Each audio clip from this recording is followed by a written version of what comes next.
The envelope hit the kitchen table with a slap that echoed like a gunshot in my skull.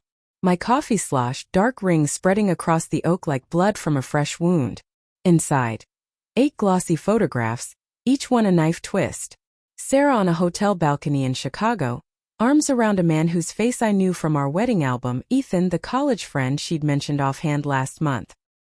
His hand cupped the small of her back exactly where mine had the night we renewed our vows. The timestamp burned into the corner. 2:14 a.m. 3 weeks ago. The same night she'd texted. Stuck in meetings, love you. I couldn't breathe. The room tilted, the pendant light above the island swinging like a noose.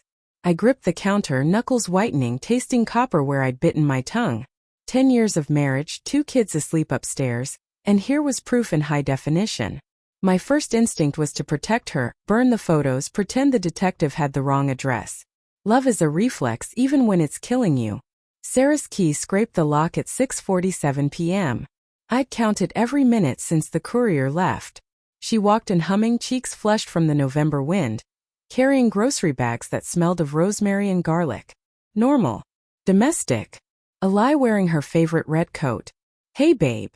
She kissed my cheek, lips cold. Lasagna tonight. The kids begged. I watched her unload tomatoes, the way her hair slipped from its knot and brushed her neck. The same neck Ethan's mouth had grazed in photo 4. My stomach lurched. You okay? She paused, a jar of sauce in hand. You look pale. Long day. My voice sounded like gravel. I slid the envelope across the table, slow like defusing a bomb. This came for you. Her fingers froze midair. The jar slipped, shattered. Red sauce bled across the tiles, thick and obscene. She stared at the mess, then at the envelope, then at me. Something flickered behind her eyes. Panic, calculation, regret. I couldn't tell which. Open it, I said. She did. One by one the photos spilled out like tarot cards. Her breath hitched on the 3rd. By the 6th, tears tracked her mascara in perfect black rivers. She didn't speak until the last one. Ethan's hand inside her blouse, her head thrown back in laughter. Mark! Her voice cracked. It's not what? Don't. The word exploded out of me. I hadn't meant to yell. Upstairs, Lily stirred, murmured in her sleep. I lowered my voice to a hiss. 3 weeks, Sarah. You were in Chicago for a conference. You FaceTimed the kids from your hotel room.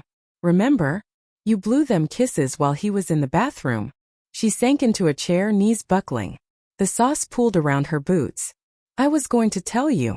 Tell me what? That you've been lying since college? That just a friend meant you never stopped wanting him. My chest burned. I wanted to shake her, kiss her, vanish.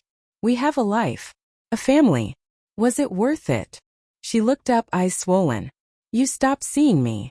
The accusation landed like a slap. I opened my mouth, closed it. Because part of me knew.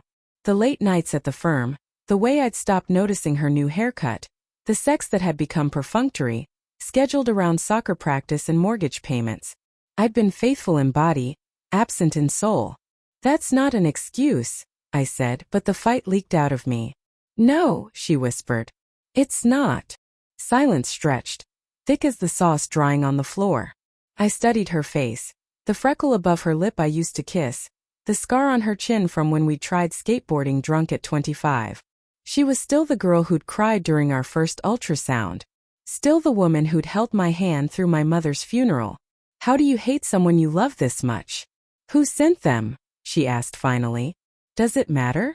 I laughed, a broken sound. Some PI. Probably Ethan's wife. Karma's thorough. Sarah flinched. He's married. The irony tasted like ash. She hadn't even known. I almost pitied her. Upstairs, footsteps pattered. Max's voice sleepy. Mommy? I had a bad dream. Sarah wiped her face, stood on shaky legs. Coming, baby. She looked at me, pleading.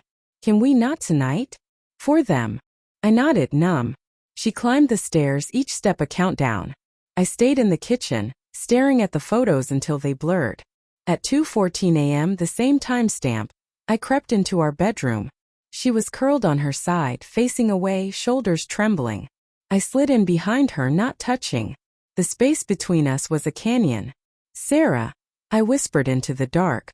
She didn't move, but I felt her listening. I don't know how to forgive this, I said.